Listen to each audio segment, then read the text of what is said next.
So how did you guys first come across the telepathy tapes? And I guess before we even get into that question, I guess I'll just lay out what it is before we dive into the specifics. So the Telepathy Tapes is a documentary podcast. It came out in September 2024.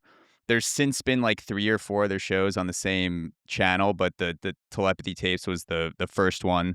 It explores telepathic abilities in non-speaking autistic individuals and broader consciousness phenomenon. There's like a lot that falls under that in the podcast series.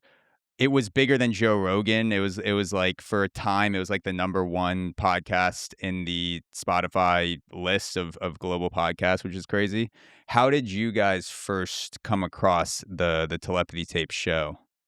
So Francie and uh, we started our podcast last year, the very beginning of 2025.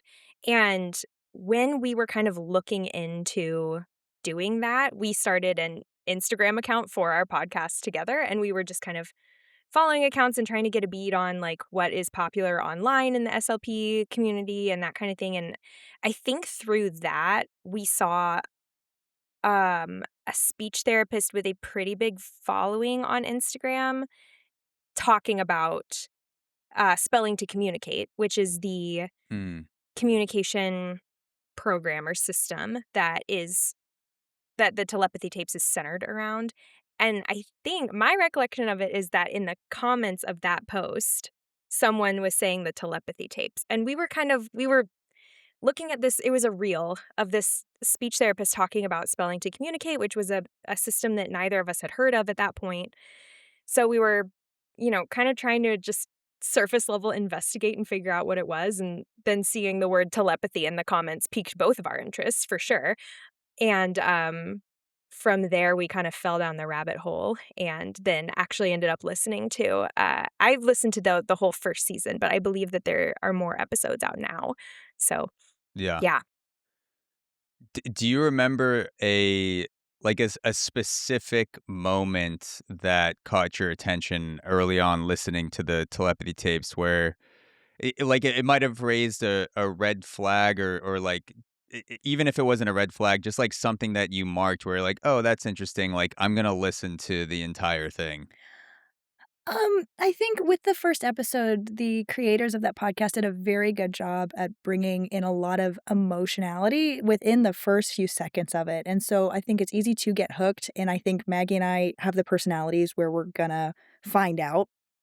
And Yeah. so interest was piqued and we buckled up because if there's one thing that we do, it's get to the bottom of things.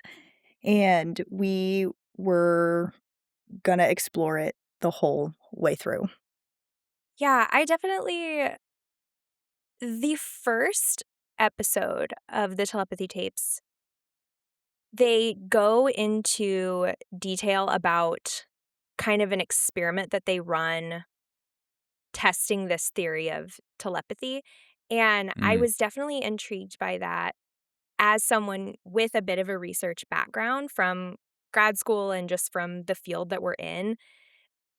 I was kind of, I was definitely interested in how they were running the experiment and I wanted to know as much as I could about it. And then knowing that they were talking about telepathy, which is something that it's not known to be founded in hard science, right? So kind of at that point, that the experiment coupled with a lot of pretty glaring logical fallacies in the yeah. first couple of episodes definitely had me hooked to kind of hear out the whole argument. I wanted to listen to the whole thing because I knew that if it was compelling to me, it would be compelling to other people too. And it might be compelling to people who maybe don't have the tools or the experience to really parse apart the arguments that it was making in the same way. Yeah. Yeah. I remember and I'm coming at it from a non-speech expert standpoint. So I'm just like kind of a lay person listening to the podcast, and the first line that stuck out to me was it was also in the first episode. I think it was before the experiment with the Airbnb Mhm. when they rented it out. I think that was with Mia and her mom. Um, the host said something along the lines of, "Well, I don't believe that all the parents got together to have some sort of conspiracy theory of tricking the world into making people believe that non-speaking people have telepathic powers.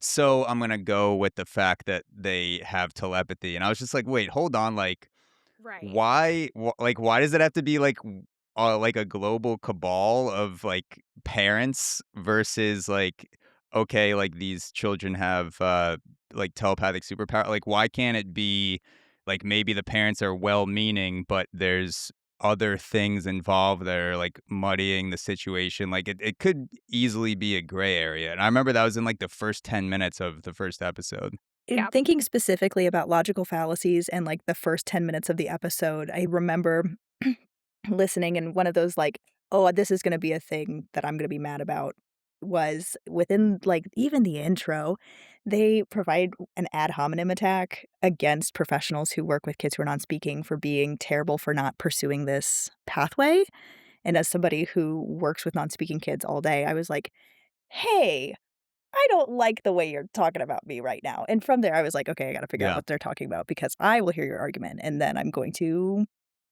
digest it." And we did, and then we made a podcast episode about it.